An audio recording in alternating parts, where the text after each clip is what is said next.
যখন মায়ের কাছে যাই কলকাতা থেকে যাতায়াতের পথে এই নার্সারিটা পড়ে, তো তখন বাসে করে যাওয়ার পথে আমি ভাবি যে কবে এখানে আসবো। দিন আগে গেছিলাম একটা জায়গায়, সেখান থেকে আসার পথে ভাবলাম যখন সুযোগ এসছে একবার ঘুরেই আসি। এখানে আসার পর আমার তো মাথা খারাপ হয়ে গেছিলো, এত দারুণ দারুণ গাছ আর কি সুন্দর লাগছিল জায়গাটা দেখতে। অনুভূতিটা শুধু যারা গাছ ভালোবাসে তারাই বুঝবে।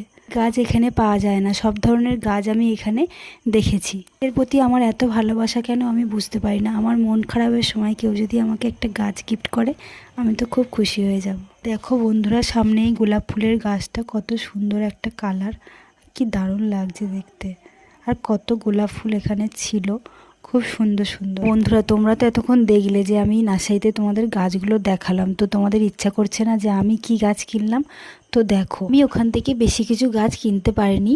তো আমার অনেক দিনের ইচ্ছা ছিল একটা বাম্বুটি কিনবো, তাই বাম্বুটি কিনেছিলাম আর একটা জেট প্ল্যান কিনেছিলাম। আর এই ভিডিওটা তোমাদের কেমন লাগলো বন্ধুরা? ভালো লেগে থাকলে লাইক করে দিও আর কমেন্ট করে জানিও তোমাদের কেমন লাগলো।